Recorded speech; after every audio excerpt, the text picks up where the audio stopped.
George Orwell, the closest thing to a prophet that atheism has ever produced. 1984. Everyone loves 1984. But before 1984, and before Animal Farm, Orwell wrote books and essays that you've never heard of. More importantly for this discussion, George Orwell wrote a book review of Adolf Hitler's Mein Kampf in 1940. In that review, Orwell explains something that had been very confusing to many people. People were wondering how someone like Adolf Hitler had risen to power in a place like Germany. Germany was the land of physicists and operas. How did such an enlightened nation end up with Hitler as leader? Orwell explains by drawing attention to a peculiar fact of human nature that, for some reason, most people still overlook. What's interesting is that this overlooked fact about human nature can help us understand the problems around us today.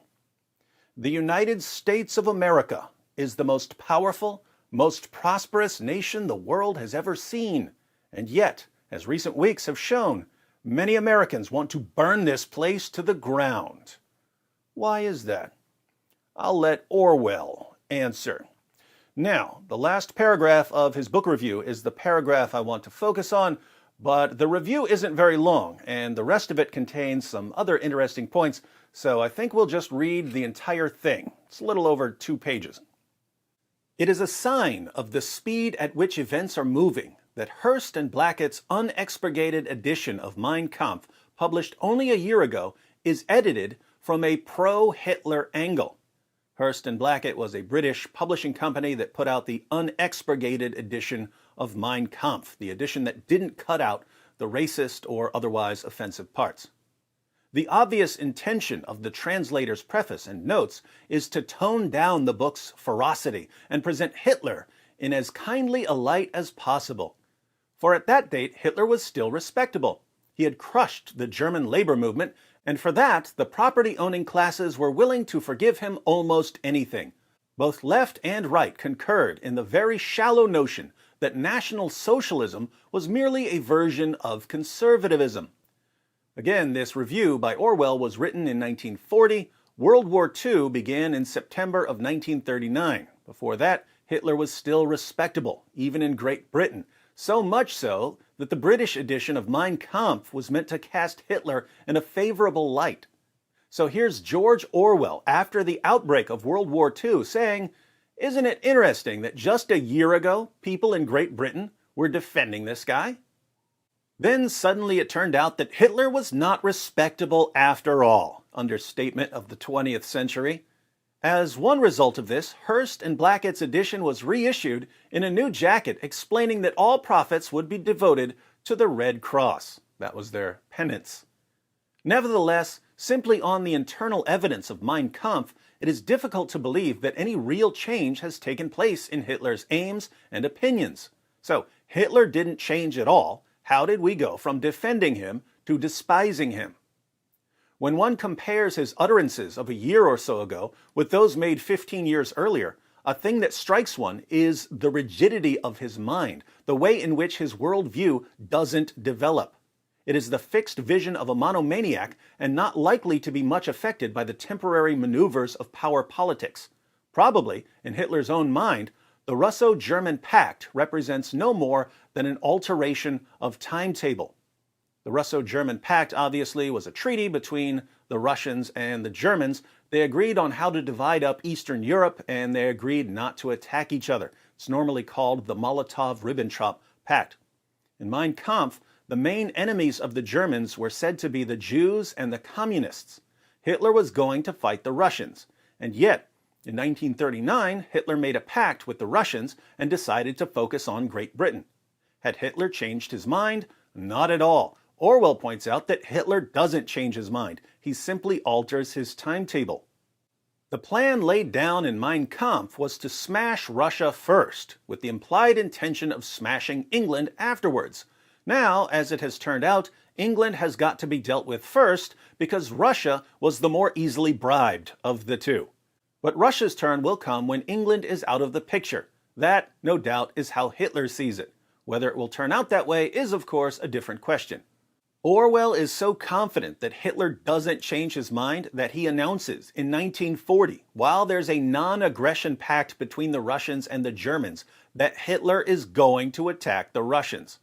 On June 22, 1941, Germany invades the Soviet Union. The goal was to provide living space for the German people, exactly as Hitler had said many years earlier in Mein Kampf. The good thing about evil people who don't change is that even if they're difficult to reason with, at least they're predictable. Suppose that Hitler's program could be put into effect. What he envisages 100 years hence is a continuous state of 250 million Germans with plenty of living room, i.e. stretching to Afghanistan or thereabouts, a horrible, brainless empire in which, essentially, nothing ever happens except the training of young men for war and the endless breeding of fresh cannon fodder. How was it that he was able to put this monstrous vision across? It is easy to say that at one stage of his career he was financed by the heavy industrialists, who saw in him the man who would smash the socialists and communists. They would not have backed him, however, if he had not talked a great movement into existence already. Again, the situation in Germany, with its 7 million unemployed, was obviously favorable for demagogues. But Hitler could not have succeeded against his many rivals if it had not been for the attraction of his own personality, which one can feel even in the clumsy writing of Mein Kampf, and which is no doubt overwhelming when one hears his speeches. Now, if you read an online version of this book review, here is where you'll see a ... The next two sentences are removed because they're too embarrassing for Orwell's fans. But if anyone should be opposed to removing a bit of history, it should be the fans of the man who wrote 1984. If you're not familiar with 1984, the main character, Winston Smith, works at the Ministry of Truth, where his job is to rewrite history to bring it in line with the government's latest propaganda. But we'll read the unexpurgated version of Orwell's review. See, we learned a new word, and then we used the word. Orwell declares, "I should like to put it on record that I have never been able to dislike Hitler." Oh my goodness.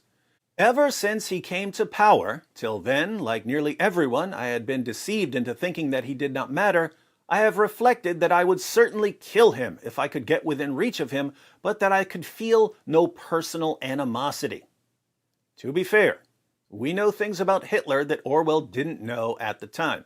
But it's pretty interesting that a literary genius who had an amazing knack for understanding how governments control and manipulate people could say that he just couldn't bring himself to dislike one of the worst people in history. Why is that? It's about to get creepier. The fact is that there is something deeply appealing about him. One feels it again when one sees his photographs, and I recommend especially the photograph at the beginning of Hearst and Blackett's edition, which shows Hitler in his early brown shirt days. This is the picture Orwell is referring to. This is the 1939 edition of Mein Kampf, where the editors tried to portray Hitler as favorably as possible. It is a pathetic, dog-like face, the face of a man suffering under intolerable wrongs. In a rather more manly way, it reproduces the expression of innumerable pictures of Christ crucified, and there is little doubt that that is how Hitler sees himself. The initial personal cause of his grievance against the universe can only be guessed at, but at any rate, the grievance is there. He is the martyr, the victim, Prometheus chained to the rock, the self-sacrificing hero who fights single-handed against impossible odds. If he were killing a mouse, he would know how to make it seem like a dragon. One feels, as with Napoleon, that he is fighting against destiny, that he can't win, and yet that he somehow deserves to. The attraction of such a pose is, of course, enormous. Half the films that one sees turn upon some such theme. We would call this the underdog story. Hitler is willing to fight the entire world. He can't win, but Orwell thinks that there's something admirable about the fact that he's willing to take on the entire world because he's mad at it. This brings us to the final paragraph, where Orwell's going to explain why people fell for Hitler. Also, he has grasped the falsity of the hedonistic attitude to life. Nearly all Western thought since the last war, certainly all progressive thought, has assumed tacitly that human beings desire nothing beyond ease, security, and avoidance of pain. In such a view of life, there is no room, for instance, for patriotism and the military virtues. The socialist who finds his children playing with soldiers is usually upset, but he is never able to think of a substitute for the tin soldiers. Tin pacifists somehow won't do. Hitler, because in his own joyless mind he feels it with exceptional strength, knows that human beings don't only want comfort, safety, short working hours, hygiene, birth control, and, in general, common sense. They also, at least intermittently, want struggle and self-sacrifice, not to mention drums, flags, and loyalty parades. However they may be as economic theories, fascism and Nazism are psychologically far sounder than any hedonistic conception of life. The same is probably true of Stalin's militarized version of socialism.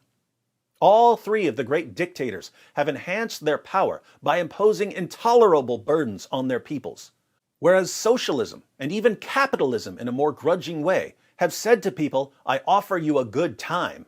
Hitler has said to them, "I offer you struggle, danger, and death." And as a result, a whole nation flings itself at his feet. Perhaps later on they will get sick of it and change their minds, as at the end of the last war. After a few years of slaughter and starvation, greatest happiness of the greatest number is a good slogan. But at this moment, better an end with horror than a horror without end is a winner. Now that we are fighting against the man who coined it, we ought not to underrate its emotional appeal. Think about a few of these points. The falsity of the hedonistic attitude to life, the view that human beings simply want ease, security, and avoidance of pain, the view that we only want comfort, safety, short working hours, hygiene, birth control, and, in general, common sense. We should see a problem with this view of human nature when we watch children play with toys. Little boys don't want to play with toy pacifists or toy college students sitting in safe spaces. In my days, we played with toy guns, G.I. Joes, Transformers, He-Man, Thundercats, Voltron. Everything was about fighting. So there's an important part of human nature that's either ignored or repressed by certain ideologies. It's the part of us that wants struggle and self-sacrifice, not to mention drums, flags, and loyalty parades. Because this too is part of our nature, ideologies that acknowledge this part of us and take advantage of it are psychologically far sounder than any hedonistic conception of life. So, whereas socialism and even capitalism in a more grudging way have said to people, "I offer you a good time," Hitler has said to them, "I offer you struggle, danger, and death." And as a result, a whole nation flings itself at his feet. Notice, here in the United States, much of the political conflict right now has to do with socialism and capitalism. And the dispute is supposedly about which economic theory will provide the best outcome for the most people. But what if that's not the real reason for the coming crisis? What if the real reason we're fighting over this is not that too many people are suffering and so we need a change? What if the real reason we're fighting over this is that we're all too comfortable and so we're looking for a fight? I mentioned in the beginning that the United States of America is the most powerful, most prosperous nation the world has ever seen. But think about the problem this creates. Progress is built into the fabric of the country. The country is designed to be improved, guaranteeing people's rights to life, liberty, and the pursuit of happiness, guaranteeing freedom of speech, freedom of the press, freedom to protest, freedom to petition the government, freedom to choose our leaders. This is a recipe for progress. You can start out with all kinds of injustices in society, but as long as you're allowed to call out the injustices and report on them and protest them and demand change and vote for leaders who will make the changes you want, you can make constant progress. You can start with slavery and put an end to slavery. You can start with women not being allowed to vote and then change the law. You can have racial segregation and then racial integration. But notice what happens. If your society is making constant progress in dealing with these major injustices, then the injustices you have to fight over are constantly being reduced. The better things get, the less there is to fight about. But we still want to fight. It's part of our nature. And so we have to fight over lesser things. As the most powerful nation in the world, we don't face a significant external threat. So we have to find a significant internal threat. If we can't find a significant internal threat, we'll magnify an insignificant internal threat until it becomes the greatest threat in the history of humanity. We used to fight over slavery and segregation. Now we have to fight over using the wrong gender pronoun. We used to fight against Nazis who were putting Jews into ovens. Now we fight against a Christian baker who doesn't want to put a wedding cake into an oven. If we can't find an actual soldier to fight, we'll find a statue of a soldier to fight. If we can't find an actual hate crime, we'll fabricate a hate crime. But whatever happens, we will fight. We can see it all around us.